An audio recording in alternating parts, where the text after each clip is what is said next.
Hi everyone, welcome to week 7 of the Navigating the Design to Manufacture Journey series. I'm Abby Hurd, I'm from the manufacturing team at Knowledge Transfer Network, and I'm joined by my co-host Ali McInroy, Chief Exec at Product Design Scotland, who are partnering with us to bring you these lunchtime events.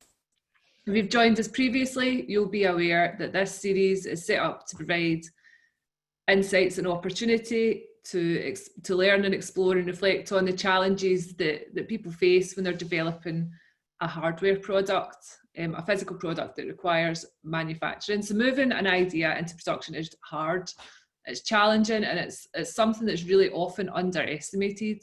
Only a minute proportion of physical products ever make it all the way through to scaled up manufacturing. To make this work, you need breadth and depth of knowledge and a balance between tenacity and flexibility. 97% of hardware products don't make it to scale. This is something that's really tough, and part of that process, part of what we're looking at is about IP. So from experience, this area of IP is something that which creates a sense of confusion and a little bit of false confidence sometimes. People can be so adamant and sure that place their confidence in IP that's expensive, but they've not quite looked at the right thing, and sometimes it can even be quite damaging. Collaboration, we find, is something that's absolutely essential for developing hardware. So it's important to be able to share your ideas and the details of design. That's an integral part of the process. So understanding how you can do that safely and in a way that's conducive with innovation and ultimately allows you to realize your end goal is important. So yeah, an idea in your head that can't be realized is not the end objective. So ideas are valuable. It's important to understand IP, not be scared of it. So this session, we have some excellent speakers to help us talk through some important aspects of that journey. So we've got Ian Sterrett from the UK Intellectual Property Office. Ian's going to provide some context around the IP, why do we have it, stuff like that. We've got Marta from Scintilla, who's going to provide some detail on the ways that you can use IP to protect your design. And finally, Alison Orr from Ingot is going to share how we can unlock the value of the IP, how we can use it and make it work in practical ways for our business. So for now, I'm going to hand you over to my co-chair, Ali McInroy, who will introduce our speakers and chair our Q&A panel session. Ali. Thanks, Abby, and good afternoon, everyone. I'll just like to briefly add my welcome to that of Abby's. Yeah, I can't quite believe we're on now week 7 of this series. I reckon when this started, I naively felt like by week 7 we might be a lot further out of lockdown. So it shows you what I know about global pandemics, I guess. And to be honest, I don't know that much more about IP, but fortunately for all you guys at home, we have 3 speakers with us today who know a lot and who will help us guide us through some of the finer points of that and how it impacts on product development and design to manufacture over the next hour. So my name is Ali McInroy. I'm the Chief Exec at Technology Scotland, who, among other things, are the home for Product Design Scotland, who are your co-hosts for today. I'll be your chair for this part of the meeting, and for the Q&A that will follow our 3 speakers. Just before I do pass on to our 3 speakers, just a quick bit of housekeeping. We encourage you to submit your questions at any time, and please do so using the Q&A box at the bottom of your screens. Please do use the Q&A box and not the chat box. Anything that filters into the chat box does tend to get lost in the overwhelming deluge of comments and things within that. So please do put it within the Q&A. It also helps us a lot if you could identify somewhere within your question who you're directing it at, which one of our 3 panelists you're directing it at. If there really isn't one in particular, then I'll pick on somebody at the end, but it does help just to manage that as we get near the end. Okay, I think that is enough for me just now. So I'm going to pass you on to our first speaker. It's Ian Sterrett, Policy Officer at the UK IPO, and he's going to talk to us about strategy and tactics for IP. So Ian, over to you. Yes, thanks, Ali. Let me just see if we can get the screen up and running for you. Hopefully you should all now see my presentation. Okay, good afternoon. Yeah, my name is Ian Sterrett from the Intellectual Property Office. We're the official UK government body responsible for intellectual property rights. I'm the Regional Policy Officer looking after business support based in Manchester. My background is not as an IP legal attorney, but as an entrepreneur using the IP system. I've been involved in startup and scale up businesses for the last 30 years, taking ideas, finding funding, building teams, launching new innovative and disruptive technologies. So very much from the businesses side of the fence. Okay, so in a talk about IP, we should start obviously with understanding why do IP rights exist in the first place. Intellectual property rights encourage investment in research and innovation. They reward original design and branding and support all types of creativity. Fundamentally, IP rights exist to incentivize innovation, to increase investment in creativity and knowledge, to boost productivity and stimulate and encourage innovation. Principally, we do this by ensuring that creators are the beneficiaries of their creativity. One of the best understood examples of this are quite often is patents. A patent is a commercial agreement between an inventor and the government, which grants a commercial monopoly protected by law to an inventor. The inventor alone has the commercial rights to that invention for a period of 20 years in order to encourage them in their invention. The good news is that the UK has one of the best IP regimes in the world, consistently coming at the top of many different IP indexes. One of the best known, just recently updated actually, is the US Chamber of Commerce, which identified the UK as second best IP regime in the world. So a measure of economic activity is represented by the stock value of companies. The S&P 500 is the index of the largest US companies. And if you look back to 1975, 83% of their value could be attributed to what was classified by the accountants as tangible assets. By 2015, that picture had dramatically changed. From the mid-1990s, the impact of the knowledge economy starts to accelerate the importance of intangible assets. So in 2004, two academics from Stanford University called Walter Powell and Kaisa Snellman said the key component of a knowledge economy is a greater reliance on intellectual capabilities than on physical inputs or natural resources. So the knowledge economy means the ability of the human mind to be creative, to inventing new solutions, improved solutions, ensuring increased functionality, usefulness, and value. Design, knowing what to make, is at the core of innovation, progress, economic development, social, environmental improvement.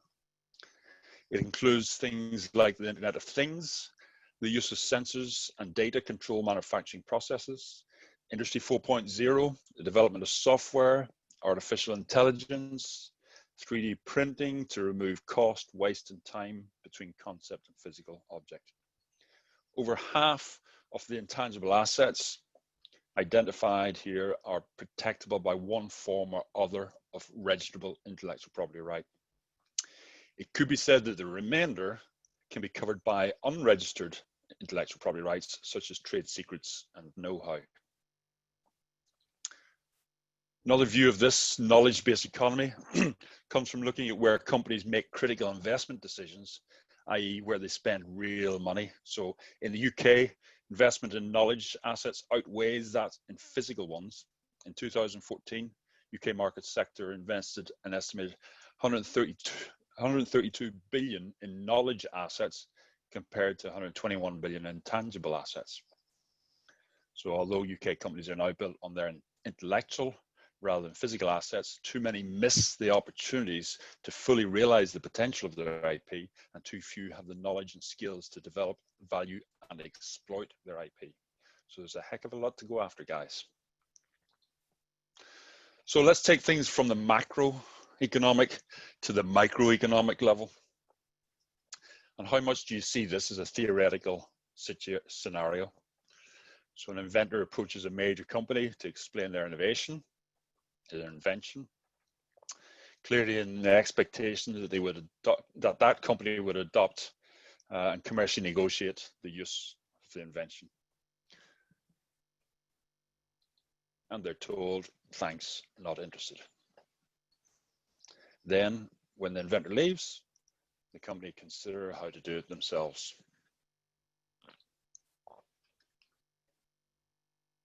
So that they can gain from all the commercial benefits.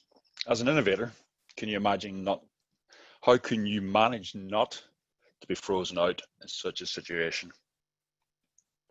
At the early stage, it's mainly about securing income, having IP that makes you different from your competition, and that is genuinely specific to you, so that some larger player can't claim that they've got prior rights to what you're doing. Having an IP regime in place creates the conditions where the majority of potential collaborators will respect your IP and seek to work with you in good faith. So let's be practical. You started with a great idea, an invention, a new manufacturing method, whatever the creative difference, the value you've created. What happens next? To achieve widespread adoption, you will now need money, a way to manufacture, and a route to market. The right investment can be secured if you have a good business model which addresses the other two issues on this list. So, decisions, options for how you will manufacture. Are you going to build a complete factory, or are you looking to leverage others that have such a capability already? For route to market, are you going to hire your own sales force with the right contacts and sector knowledge, or find a commercial partner? Excuse me. In finding collaborators, business partners, you will be exploring and negotiating what you can do, who brings what value. The more sound the foundation of your idea, the ownership, the stronger and clearer will be the definition of your value and the importance and influence of your position in those discussions. So this slide covers the breadth of impact IP can have in any commercial negotiations. First of all, are you certain of the uniqueness of your creativity, that it hasn't been done before?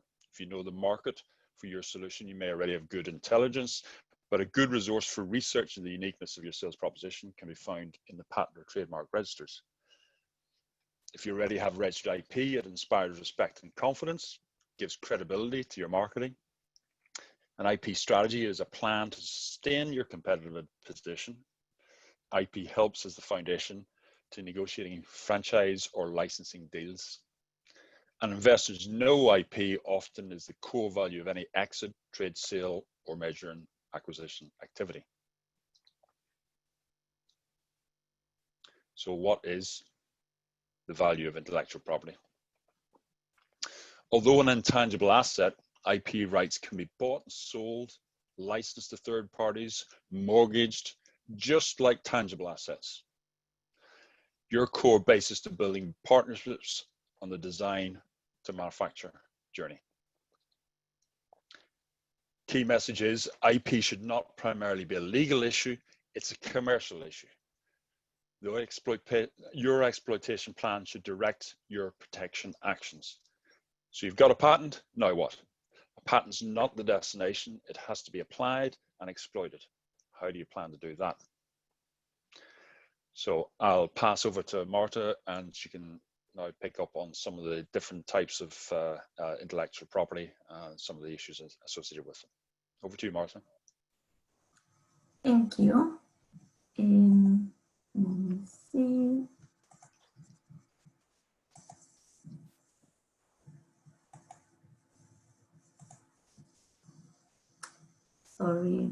1 second until I manage to share my screen.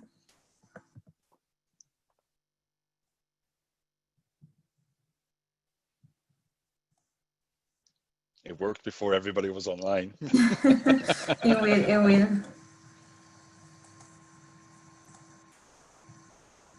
Can you see my slide now? Yes, perfect. Great. Okay, thank you. Thank you, Ian, for the introduction and for this excellent presentation, which leads directly into my slides. My name is Marta Guarisco. I'm Italian, as you can probably tell from my accent, so I apologize in advance if I mispronounce anything. Please let me know at the end if anything was unclear. I work as a patent scientist for Scintilla IP, which is a patent and trademark attorney firm based in Glasgow. I'm not going to spend much time talking about Scintilla because I only have 10 minutes to go through all the different forms of IP protection. But I just want to point out that we are not lawyers. We are people with physics and engineering degrees. And in particular at Scintilla, we have a team focused on electronic software and mechanical engineering. So when I thought about how to go through 5 or 6 different forms of IP protection in 10 minutes, I said perhaps the best way to do it is by taking a real product. Because one of the things that we tend to notice quite often, especially with people who are at their first invention, is that sometimes you tend to focus on one form of IP and neglect others. So I decided to look at this, which is, as most of you probably know, an Apple Watch, and think of all the forms of protection that I could use to protect it. Just a month ago, I read on Forbes that Apple had just obtained protection for a new feature that they plan to implement with the Apple Watch, which is a camera placed in the wristband so that the user is capable of rotating the wristband around and taking pictures from different angles without having to twist their arm. And this is just one of the many patents that Apple has been applying for in relation to the Apple Watch. I ran a super quick search on the patent database looking for patents assigned to Apple with watch in the title. And since 2014, they have more than 20 patent applications, some of which are already granted. For example, they've applied for protection for face recognition. They've applied protection for a modular watch where the user can implement sensors after buying the watch. And they've also applied for protection for a sensor which is able to determine the orientation of the user arm. So this is just to say that just one single product can actually have multiple patents connected to it. But what can patents do for you in general? First of all, patents give you the right to prevent others from doing certain things in relation to your invention, such as making the invention, using it, offering it for sale, importing, selling it. Patents are territorial, so they are only able to give you protection for the jurisdiction where you have filed for a patent application, if it's granted, and they only last for up to 20 years. What can you protect with patents? You can protect technical inventions which are new, and new means everything that is not being publicly disclosed before the filing date of your patent application. This includes also your own disclosures. So it is of the utmost importance that you do not publicly disclose your invention before filing if you intend to seek patent protection. And the invention must be non-obvious, so it has to have an inventive step. It is quite well known, I think, that you can protect products, but also processes. So for example, you could protect a manufacturing process. You could also protect different uses of a product. Perhaps what is not as well known is what you cannot protect, which is listed in the Patent Act, but it's only a partial list. And this includes mathematical methods, mental processes, and methods of doing business, just to list a few.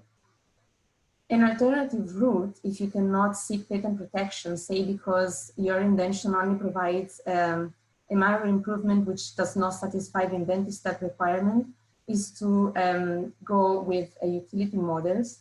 which is not available in the UK, but it's useful to keep in mind if you're looking for protection abroad. There are a number of European countries that allow protection for utility models. They are sometimes called petty patents. The difference is that there is no inventive step requirement, or if there is, it's lower than for patents. And you can quite often get a much cheaper and faster route to grant. However, the protection is weaker compared to that of a patent. But it can be useful. For example, by running another quick search, I did find some examples of utility patents for the Apple Watch, such as this one, which is a utility patent filed in China for the outer case of the Apple Watch. So it's something to keep in mind. Now, going back to the Apple Watch, the other thing that jumps to the eye immediately is probably the design of the watch. So I'm going to spend just a couple of slides talking about design. I repeated the same exercise as I did for the patents, looking on the design database. And I found a couple of examples, but there are, I'm sure, many, many more. So you can see here they are protecting the wristband of the watch, the part which is not protected is marked with this, can't find the word, uninterrupted lines. And here they have another design registration for a different type of wristband. So again, the same product can actually have multiple design registrations. One thing that people may perhaps do not know is that you can also file design registrations for graphical user interfaces. Patently Apple, which is this website of Apple fanatics that monitor all intellectual property from Apple, just posted not long ago that Apple was able to obtain 44 different design patents in Hong Kong for their user interface elements. So again, it's something to keep in mind. Talking about designs in general, what can they do for you? Designs, they protect the appearance of products. So for example, lines, shapes, and colors, but do not forget that this is not only for the tangible products, it's also for graphical user interfaces. They can only be registered if a design is new and has individual characters. So again, new means that it must not have been publicly disclosed before the filing date. So if you intend to file for design registration, you absolutely must not disclose. However, there is a grace period, which varies from country to country. So for example, in the UK, you are able to file a design registration up to 12 months after the first disclosure, but it's better not to rely on grace periods, because if then you want to file abroad, you may not be able to obtain registration in different territories. Design can be renewed for up to 25 years, and they can also be protected by unregistered rights. However, unregistered rights are only valid for up to 3 years from the first disclosure, and it is harder to enforce them because in order to prove infringement, you would have to prove that there was copying. So it is probably better if you have a very valuable design to protect it with registered rights. Going back to the watch, another form of IP protection that is available is trademarks. So this is related to the brand that you use to market your watch. Again, I went to the trademark database and I ran a quick search restricted to the UK, and I did find a couple of trademarks for watch which are valid in the UK. For example, this one is a trademark for the word Apple Watch, and it's registered in a bunch of different classes for a lot of different products. And then another trademark here for a logo, which is valid worldwide. This is the code of an international application, and which is registered in class 14 for a number of watch-related products. So what can you do with trademarks? Trademarks are a badge of origin, which means they are used to distinguish your goods and services from the goods and services of another undertaking. They are typically words, sounds, logos, or colors, but they can be also a combination of these. And recently there have been quite a few original trademark registrations that have used position marks or gesture marks So there's various things you can do with trademark. Unlike patents, they can be renewed indefinitely. However, they're also territorial. If you want to pursue trademark protection, you can, in multiple countries, you can exploit different international routes that are available. Again, trademark must be distinctive and non-descriptive, and they undergo a strict examination. So one thing to keep in mind is that if your trademark is too similar to that of another business for the same goods and services, it's likely to be not registrable because it will not be distinctive. So when you launch a new business or a new product, one thing to keep in mind is your trademark actually free to use, or will you arrive at the point where you want to register and then find out that you can actually not register because you didn't do a proper search at the beginning? So it's always useful to do at least a very basic search just by going on the trademark database, same as I did, and try to look for the brand that you intend to use. Back again to the watch, one thing that is perhaps less noticeable is that the watch also enjoys some copyright protection. Copyright tends to be associated mostly with literary works, songs, and artwork, but one thing most people perhaps don't think about is that software, databases, manuals, websites, they can also fall within these categories.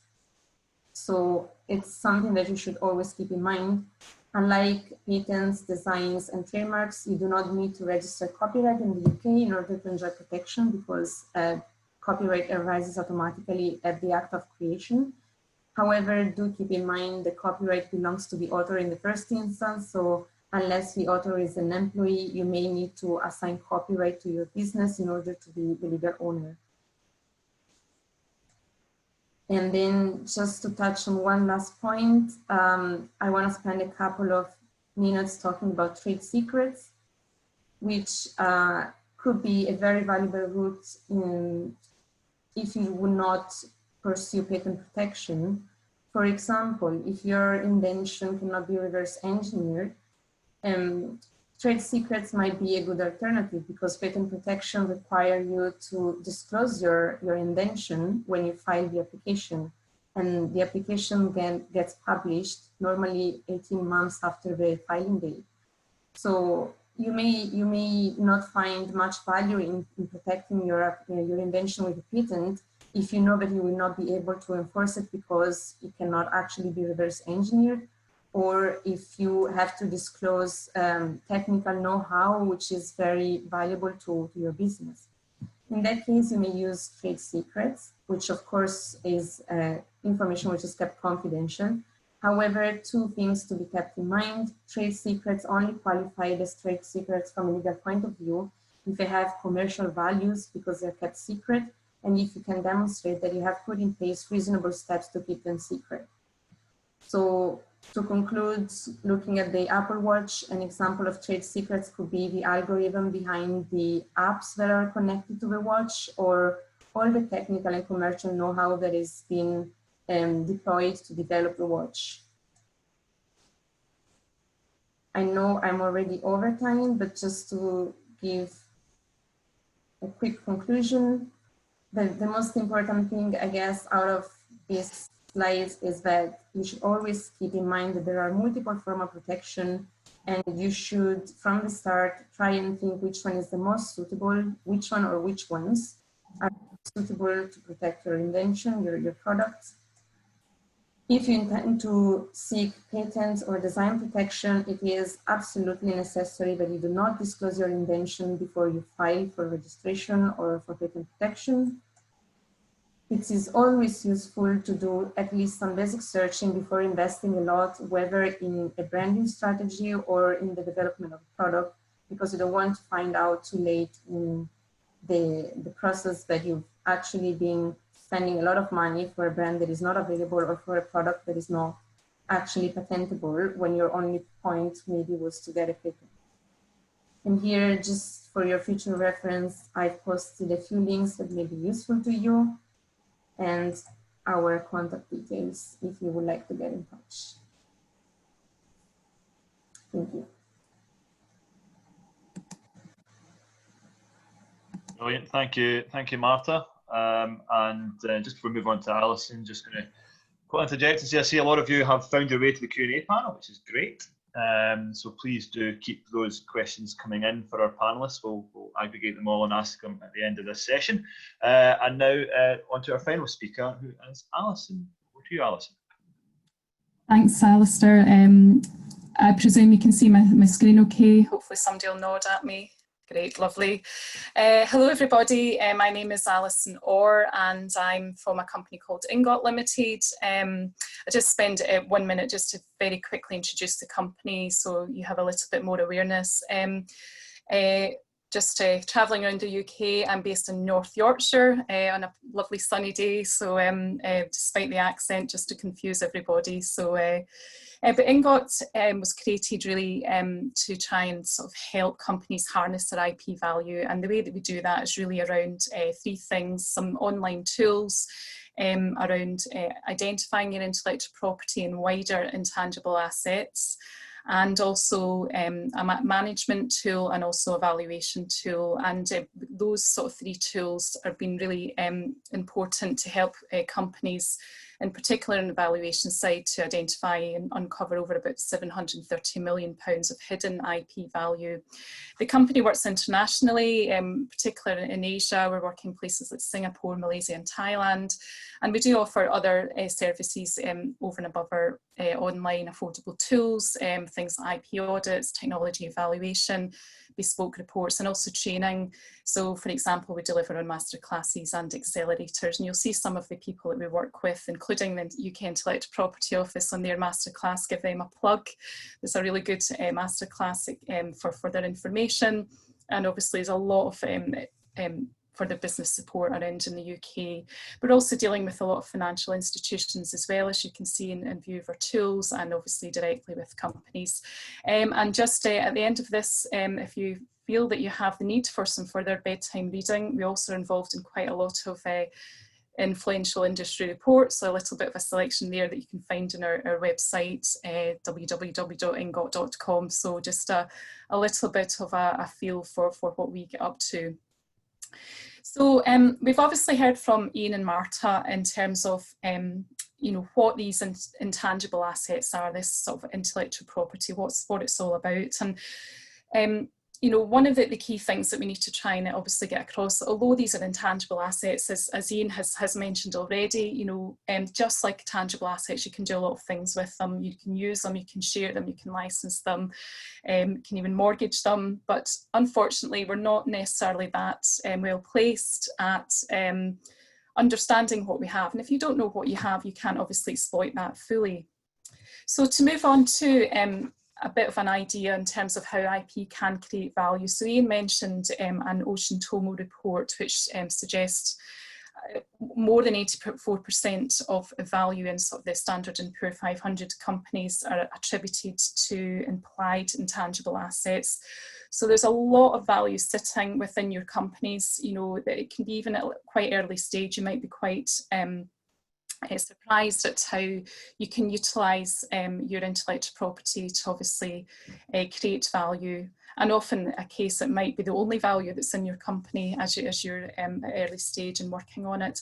So in terms of this direct way and direct income, if you manage it well from a very early stage, as we see right from the beginning, sort of early stage through to a mature stage,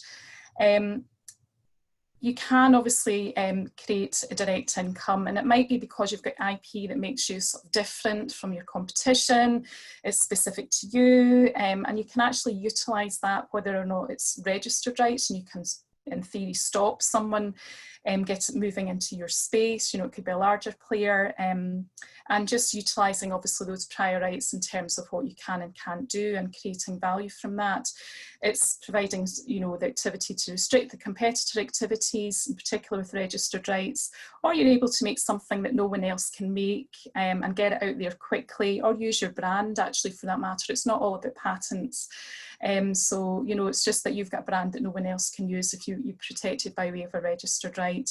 And all of these things help you, of course, to give you, hopefully, you know, freedom to operate and help you to sell your products and services. There's also going to be indirect ways that you can use your IP to create value. And, you know, maybe not quite as an early stage, you know, because you'll have been trading for a little bit.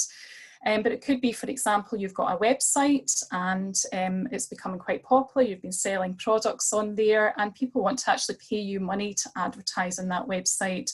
So it's not related directly to the products that you're selling and the IP that you're that's on that website, but it's an indirect way of that sort of exposure that you've created and you know, directing people to your website. So you can get people to pay you money to advertise, for example. It could also be trading value, so that as you move on and obviously start to become known for your offering in terms of a particular product or service, you can start to barter with it. So it's that ability to share or swap or translate. So it might be something along the lines of, you build a website for someone and they help you to create a new logo, a design for that logo, for example. So it's the old-fashioned trading. And that's, you know, on a micro level, but also with IP, it can happen on a much larger scale. So it could be that you have to have some sort of cross license with a larger company that has some sort of core technology, but you've created an improvement on that core technology. So there's also things happening at sort of the sort of wider level and sort of larger companies. Of course, as you start to grow, we're in this sort of growth phase, hopefully becoming more profitable if you're managing your IP well. The IP is absolutely fundamental to your profitability. It's helping you deliver things that other people can't. You know, it's creating loyalty with your customers, it's locking the customers in, etc. You know, we're hearing, Marta mentioned about companies like Apple, so they've obviously developed quite a following for, you know, different reasons. You know, it could be just the design. A lot of people like the design of the products, but also could be just in terms of the operating system, so you're kind of locked in and it's difficult to change from those sort of systems. Moving on, ideally, this is the kind of a holy grail that we can actually use our IP to leverage funding, and I'll talk a little bit more about that. But you know, there is a possibility for IP to be used as security. It happens more in the US, but it's, you know, starting to happen elsewhere in the world. You know, there's companies, if anyone's had, you know, got kids or had kids, there was a company called Mind Candy, which developed a little online children's zoo called Moshi Monsters, and they had a lot of intangible assets, in particular around their registered trademarks worldwide. And they used that, if you look in Companies House, they used that in terms of securing loans. They're in a little bit of trouble at the moment because of the software that they use. They were sort of linked to a Flash Player, which is no longer around, but it is possible, and that's certainly the space that Ingot works in. Absolutely, as you start to grow more strongly, you've got licensing opportunities, you've got franchising opportunities. So to touch on franchising, for example, we've got companies like Costa Coffee, McDonald's. They've developed a strong brand, they've developed strong systems. That's all intangible assets. They've just got things like trading operations, recipes, the business models. That's all going to be the basis of the franchise. The hook is going to be their trademark at the top, and strong franchise agreements are going to be key to ensure that the quality and reputation of these core assets are maintained. So you've got to be careful in terms of the contracts that are in place there. But this is a really good way of obviously monetizing your IP. And of course, as you move on, influence and reputational value, of course, that's a bit of a no-brainer, in particular if you're showcasing and showing a company that you're spending a lot of money on new developments, and obviously also the health and safety aspects and safety of products. And last but not least, we've got funding. At each stage, different stages, there's a really strong connection between IP and equity funding. Potential investors want to de-risk their investments. They want to see, ideally, some sort of registered rights, and you're managing that portfolio well. And you know, all of these things happen at each stage of development, and it's really important, just, you know, if anything you take away from this, to try and get it right as early stage as you can, because having IP doesn't only limit you from getting income directly, but also indirectly, as you can see. So that's a whistle-stop tour of some ways to sort of realise value, but there's also other ways as well. As I say, I've mentioned it could be things like an exit, buying or selling companies, raising funds for growth, but also it could be things like paying less tax. So if you have a granted UK patent or a granted European patent that designates the UK, you can get a reduced rate of corporation tax. You can also, if you're developing and you're working in innovation, you could be a creative company. It's not all about technology or, you know, really and thinking about patents all the time. There are tax reliefs there, and that's all about your IP. And finally, you know, some ways is there's some really neat studies by the European Patent Office and the European Intellectual Property Office, just to show how much money IP-intensive industries bring in. So it's about 81% of the EU's world trade, for example, and also those that are managing their IP well are 10% more likely to have overseas turnover. So it's really important. Licensing in just a little bit more detail. I'll hopefully talk a little bit more here, but I wanted to just very quickly, and apologies for the speeds, but give you an idea of obviously traditional asset-led strategy. This is all about knowledge transfer in terms of a way of monetizing your IP. So some typical business strategies when a company's, you know, starting off domestically and also looking to internationalize, historically, you would make the goods yourself and you would sell directly to your customers, whether at home or overseas.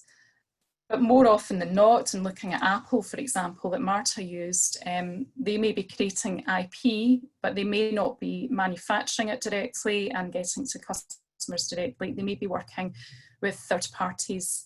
So there's huge opportunity here to take advantage of all of these different strategies in terms of monetizing your IP.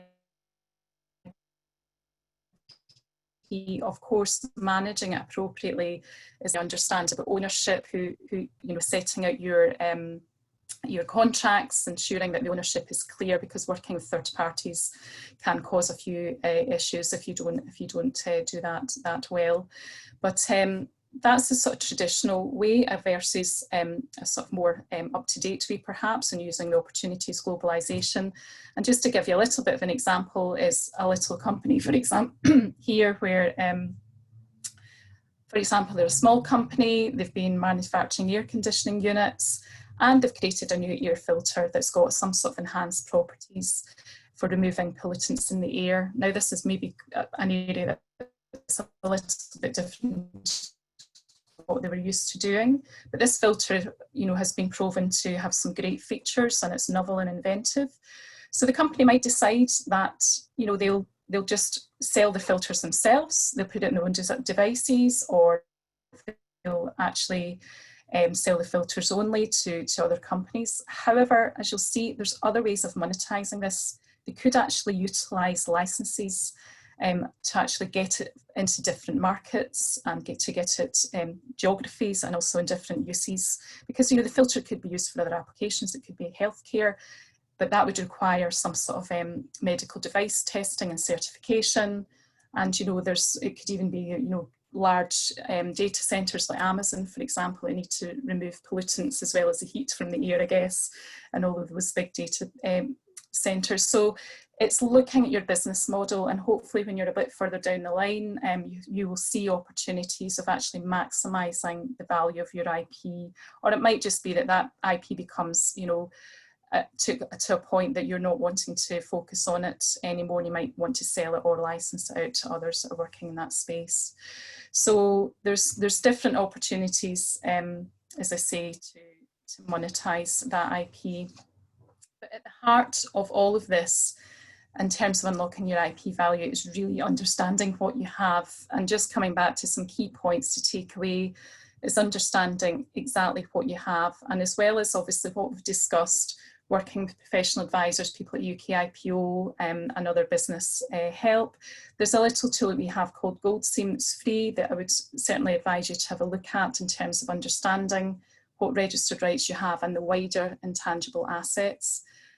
Also understanding that a lot of the problems is that you don't see a value of these intangibles on your balance sheet, and immediately people perhaps don't take it as seriously as they should. But it has to be understood that there's strict rules on how you actually obviously have that showing in your balance sheet. So there's regulations in place that you have to show a value for identifiable and tangible assets, for example, and goodwill, as well as your tangible assets. But that's only done at cost. And ideally, if your IP is unique, it will be worth a lot more than what it costs to develop. And just to be aware that there are ways of valuing IP. I'm not going to go into them in detail, of course, today, unfortunately.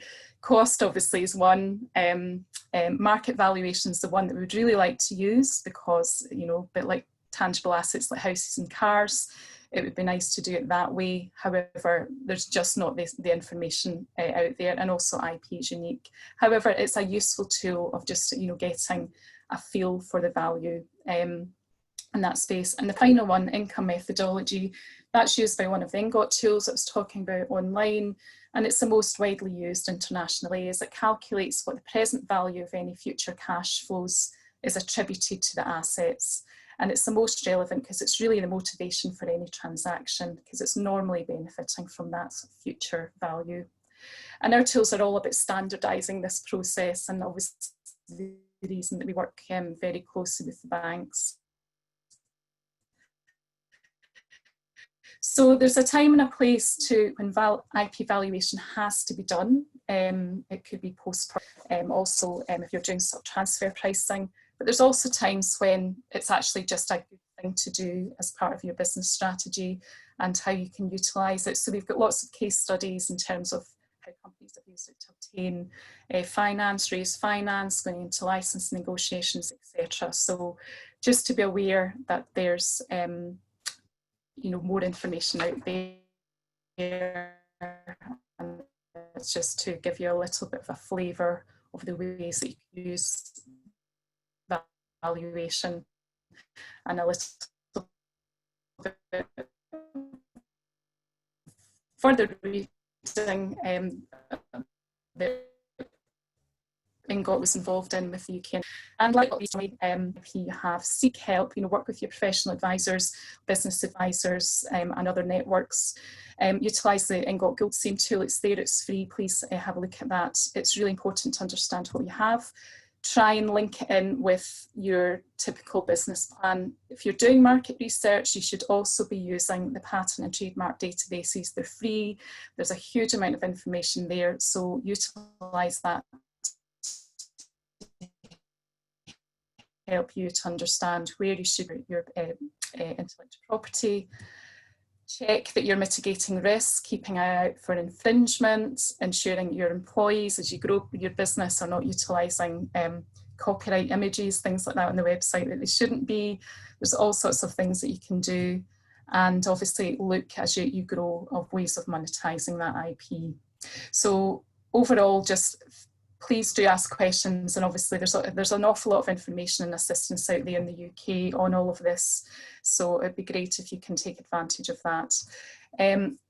Coordinate everything with your business strategy and speak it. A very quick plug, not to end in a downer, but if anyone is in trouble and thinking of using trying to apply for a loan under CBILS, we do have free access to our valuation tool, which can be helpful for that application. So I just wanted to flag, and obviously be aware on our website there's some more information.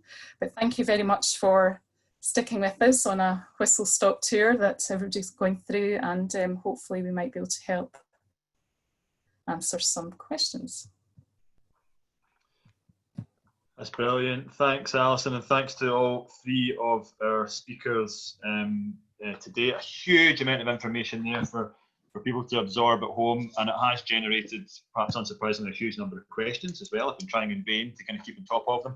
Clearly, we're not going to have time to go through them all today, but you should be able to see in the Q&A that our panellists have very kindly started answering some of those directly anyway. We will also make sure that any questions that aren't answered, we will get to our panellists, and we will provide everyone with answers as they are given. Okay, so I'm going to crack on with the questions in the interest of time. So first one, I'm going to come to you first, Ian, if that's okay. And I'm sort of aggregating a few questions here, but there's been a number of questions around, I guess, the balance between the protection of IP and the money and resource that may be required to do that against other business functions, I guess, R&D, marketing, sales, that kind of thing. So if you get any tips for how to find that balance, and perhaps by extension, any ways of providing protection without necessarily breaking the bank? Yeah, probably one of the most common dilemmas that a startup business is actually faced with. You know, the one thing you have got loads of is ideas. The one thing you don't have very much of is money. So, you know, should you be spending your valuable monies to you know, register various IP, etc. One of the things that people quite often don't appreciate is, you know, the 5 different types of IP that Marta covered. Not all of them actually cost an awful lot of money. For sure, patents, you know, one of the gold standards, it is quite expensive to you know, apply for patents and secure patents. But when you look at some of the other types of IP, something like trademarks, you know, it's possible to register a trademark for less than 200 quid directly with the IPO. Designs, you know, you can register individual designs for 70 quid a go for a particular sort of category. And then when you look at copyright and trade secrets, there is no such thing as paying to register a trade secret. There is no such thing as having to register copyright in the UK. Both of those types of IP you automatically own straight away by creating them. So the real trick is to know which of those 5 types might be the most appropriate, and be able to have an overall sort of strategy as to which ones you're going to try and rely on at different phases. There's nothing to stop you. One of the really good examples of a good patent strategy I came across was a company that was developing a medical device. And the guys behind that company had worked in medical devices for a good 20 years. They knew how critical it was to own patents to have credibility, but they knew they were in the start phase and they didn't have any money. So what they did is they hired the salespeople to go out and create lead applications, and deliberately did not patent the first version of the actual device because they didn't have funds to do it. And as soon as they started getting market feedback and they got the first sales coming in, then they patented the later versions of the actual design when they did have monies available at that stage. So it's a case of being appropriate at the right time relative to what your overall business decisions are that you're taking. You know, IP, yes, you know, the more protection you can get, the more valuable, the more credibility in negotiations. But it always is a balance as to what, you know, how much you spend on that versus what you need to spend money on elsewhere. So does that? Hopefully that answers. Well, it was quite a broad question, so I appreciate you answering it in the space of a couple of minutes. So I think that was excellent. Thanks very much. Another question that's come up a couple of times in various forms, and I'm going to put this to you, Marta, if that's okay, was around this idea of public disclosure, I guess, and what defines that, and whether we're talking about general public here or whether there is scope to share these ideas, etc., with third parties. I'm thinking about things like investors, things like that. So is there how do we balance that, I guess? So to answer one specific question, disclosure to a third party can be done under NDA, so under a non-disclosure agreement. In that case, it would be a confidential communication. It would not be a public disclosure. The issue may be when a third party, say a large manufacturer, is not comfortable signing an NDA agreement, because maybe a manufacturer is worried that the idea you want to disclose to them is something they have already been working on. So not always it's possible to convince the other party to sign an NDA. But in that case, there are steps that you can take to make yourself more comfortable with the idea of disclosing the invention to a third party, such as instead of disclosing the whole thing, you can disclose just enough to test the interest of the other parties, but not enough to make it an enabling disclosure, which means somebody will not be able to reproduce the invention with what you have disclosed alone. So as long as you do not disclose all of it, then it will not straight away kill your chances to patent the invention. Okay, brilliant. Cheers, Marta. We are running a little bit short, but just time for a quick question towards Alison. I'm not actually sure these were necessarily directed to you, Alison, but they came in as you were speaking, so we're going to go to you with it. I guess kind of a two-parter. And the question was based around this idea of having an innovative idea. Is it possible to protect that before building any actual hardware and testing? And then also an extension of that sort of is, what are the rules around publishing anything to do with that, around testing or the development of that hardware in relation to IP protection? Yeah, so that one was for me. I guess Marta was obviously talking about in terms of protecting it. So if there's software and hardware, I think that you mentioned there. I mean, for the patent application, she explained, you know, it has to be novel, inventive, it has to be enabling disclosures. So it's all about timing, and it is very, very difficult. You want to try and potentially go for register or protection as early as you can. But if you, in particular with patenting, if it's too early, then that's obviously costs can start to kick in a bit quicker. And, you know, when you're an early stage company, the funding is a problem. So there has to be a balance between having the enabling disclosure for the purpose of the patent application, and also weighing up obviously with you know, the costs and being able to afford those, get the funding in, spending the time to go out and obviously to the marketplace. Also understanding the best way of protecting it. You know, if it's software, it was explained, you know, that software in theory is not patentable, but, you know, if it has a technical effect, there's the potential it could be. It really depends, and again, this is where you would link it into your business strategy, is how important that is to your company going forward. Do you need to protect it by way of a patent? Would that be helpful? It might be that you actually start to go down the patent route just for the purpose of investment. And once you get that investment, hopefully the investor might take on the patent costs, or it may actually be dropped.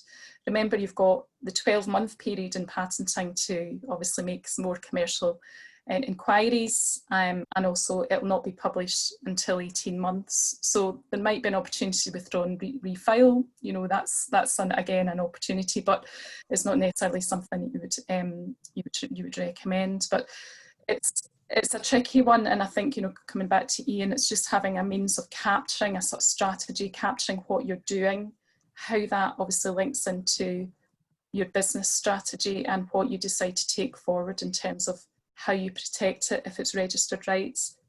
There may be ways of keeping it as a trade secret, and if you do that, just as important as a bit of time and effort taken to actually understand the trademark directive, that you have to show it, you know, keep it confidential, take reasonable steps to keep it confidential. And that can be as simple as just having something behind, you know, a locked door, a bit like the Coca-Cola recipe, or having password protected documents, or, you know, things like that. So it's just lots of tips, and that's, again, hopefully they can take a little bit further advice from the relevant advisor. Okay, brilliant. That's great, and thank you for your answers, and thank you as well, all three of our speakers, for another excellent panel session. Thank you guys as well at home in your living rooms, gardens, bedrooms, wherever you are, for your engagement. We've been flooded with questions again.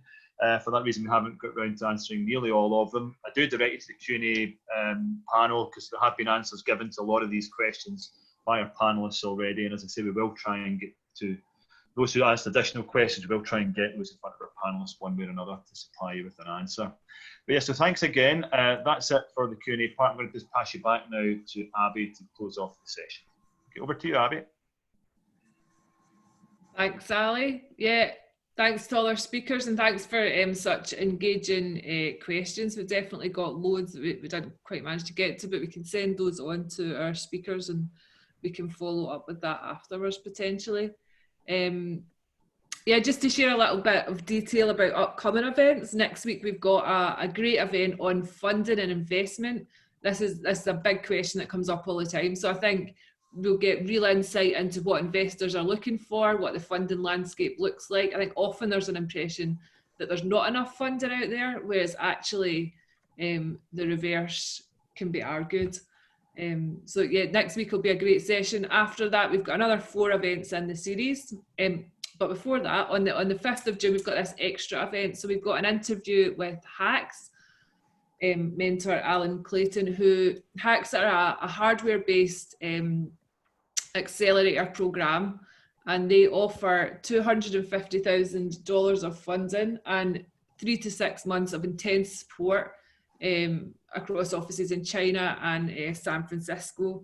And they take people right through to scaling up manufacturing. So they're like one of the leading programs in the world. And we're going to speak to this mentor, Alex Clayton, who's been with HAX since they started in 2012. And he's seen around 250 hardware startups through this process. So he'll have some really great insights to share.